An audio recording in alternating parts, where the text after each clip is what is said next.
What is up, my boys? What's up, YouTubes?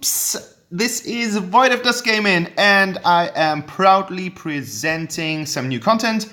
I think I've never featured a butterfly video on this channel before, and there has not been any Frozen Blade yet. That is for sure. I have played this game yesterday, and it was pretty good. It was pretty good from my perspective. I've got the problem at the moment that I'm playing really bad or really good games, so this was one of the better games, and I think I should show you this because I think it's cool to have every single character here. So we are going to talk a bit about how to play butterfly, what are good positionings, when to go in and when not, as I am only killed once. That's pretty decent, and I can tell you something about how to play butterfly and how to use her. I'm going with a tanky version of butterfly. I think that is what most players are recommending or playing at the moment, and as you will see, we are playing against a really beefy matchup. We have double mage. We don't have any real threat on the top lane, so this is going to be a really bad game early on, but it doesn't matter because butterfly can fit the role of a damage dealing tank quite well, and this is why we are going with the Leviathan and not any other item to start with. So this is the go for choice as the jungler. I wouldn't recommend anything else because I think butterfly is just best if she is built tanky, because butterfly is able to really get decent amounts of damage out to the enemy, so you don't have to be afraid of not getting the kills. Butterfly is totally capable of killing numerous enemies at the same time, because she has this cooldown reset on her ult, which makes her really mobile, really strong, and yeah, watch and learn. This is the first kill. I was able to get in there with my ult to get the Jinna. I have received my jungle item right now, so I've got the frostbite ability, which is cool to slow down and deal small amounts of damage. It's really helpful in terms of usability, so keep it up for the big boys and use it if you want to threaten enemies and if you want to follow up, because that is just helpful. So we're basically just doing our normal jungle clear thing, like we are supposed to be ahead in terms of the levels, because that's just what the jungler does. As you can see, I'm level 6. We've got level 4 and level 3 here. Of course, my boys Valheim and Greg are sharing experience points, but nonetheless, this is something that you wanna achieve. You wanna be ahead. You wanna be the strongest. You wanna kill the enemies, because that is what brings your team to leading, and then afterwards winning the game. And this is a very good example of having some kind of map awareness, seeing that the Abyssal Dragon will be uncontested, and therefore I am able to get in and do damage and kill the enemy. So now, easy pick. Like, this was something I'm not super proud of, but he was standing there. In fact, it might teach him a lesson. You should not stand out in the open like that. You should not overextend that much if you are fighting against butterfly. I'm helping here the Vera. I've got already 5 stacks, which is quite good. So I'm feeling confident and potent, so I let the Vera get the blue buff because I don't need it, as butterfly doesn't have any mana, and I am fine with my cooldown reduction so far, so I'm good to go. Unfortunately, Vera dies at this point, but I did not see that coming, so this was basically a waste of stacks and a waste of cooldown reduction, but you never know something like that. So I would always be a friendly player if it helps the team and if it makes you win games. Why not share your blue buff? And as you can see, I'm already 2 levels ahead Even when we are talking about the mid laner, I'm ahead of that Murad, and I'm able to get away without being killed.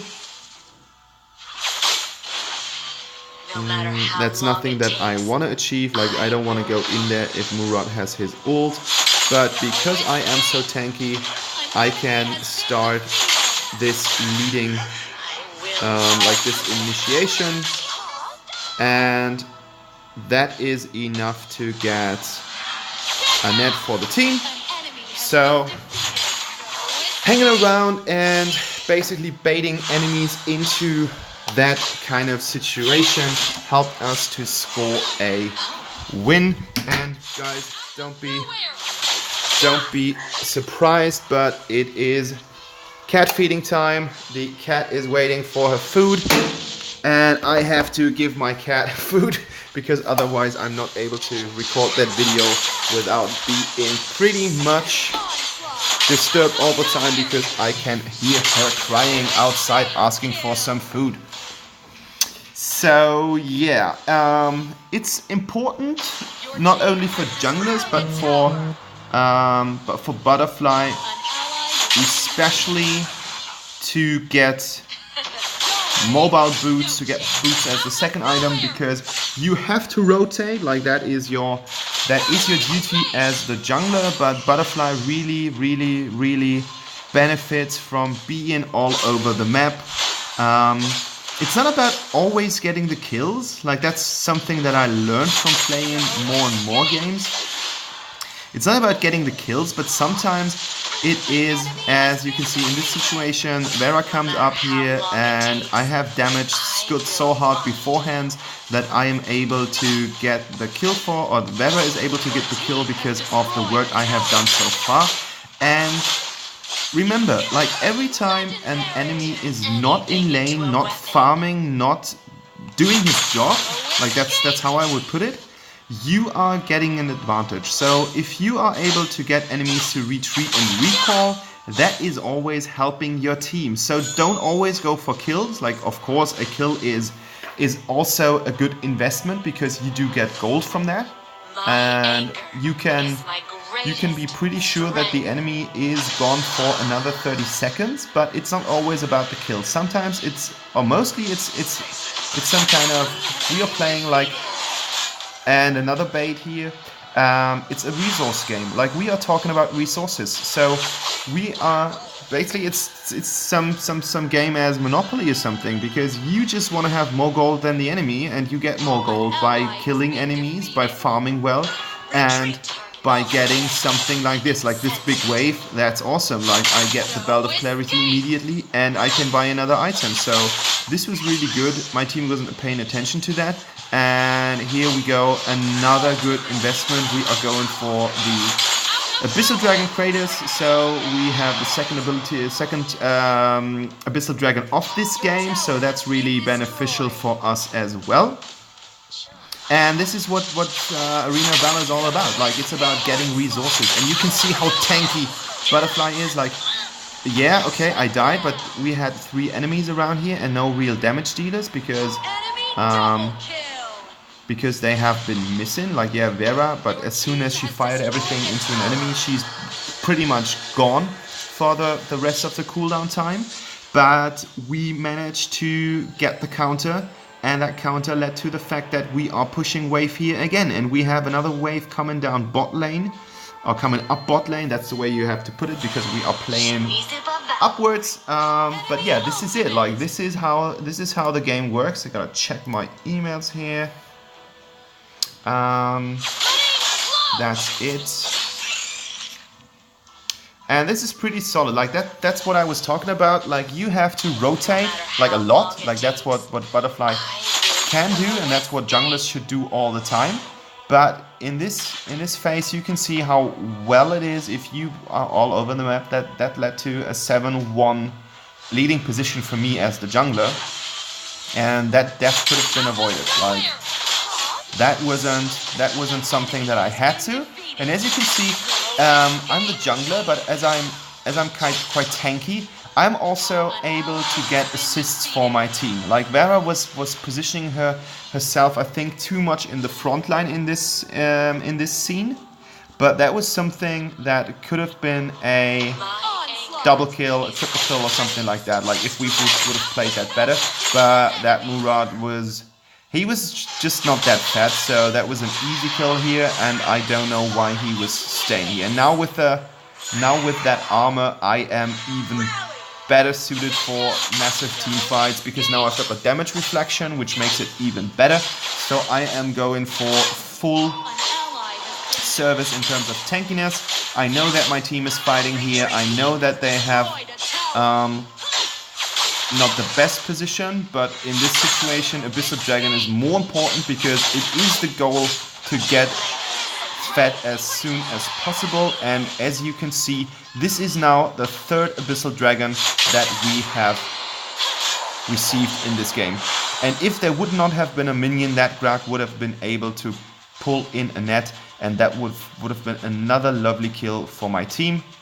We got the Dark Blessing buff now, which makes us even stronger. We are in a really nice, comfortable leading position, and that Grog is not getting away.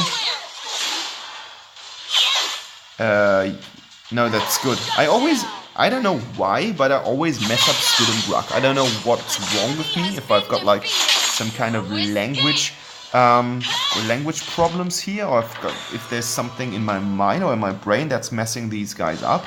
But every time I talk about Grog, I mean Squid. So that's like for future videos, you just know that there's something wrong. Yeah, we've got a pretty bad Murad attempt here. Like he's trying to get in with his ult. That's the way you play him. You stack up, you unleash your symbols or whatever that kind of thing is, and you get in and you do the kill. But this is not working if you haven't got any stacks on you, if you haven't got any kills on you. So this is pretty bad. I'm able to go in for the double kill here pretty easy, because as I said, Butterfly is pretty mobile. Her ult makes her able to jump around several enemies, which is perfect for getting into the backline. You should always watch out for your positioning, so you are able to get the squishies in the backline. You are not supposed to get to the tanks. And even better, because you are so tanky, you can take 1 or 2 squishies before dying, which makes Butterfly really, really good for deep dive into the backline. And as you can see, like, they are just wasted. Like, that is so easy. And as I'm baiting and I'm getting into those fights where we've got these really nice positionings, where my damage dealers are able to dish out damage to get into the kills, Vera gets the triple kill, and even while I was damaged by the core, we do get the win. That was a really nice game, really good team play, but in the end it's all about positionings, and that was, I think, a well-deserved MVP for me here. So let's take a look at the stats before I'm doing my normal moderation. I will say, please leave a like. If you liked it, a comment is also pretty much nice. That would be lovely. 4 times thumbs ups is one of the best results that I had so far. 15.3 is good as well. And as you can see, I've got this awesome fight participation. That was really good. Guys, I'm Void of Dusk. I love to play Arena of Valor, and I would also love if you would subscribe to my channel. Have a nice evening. I will see you. Bye bye.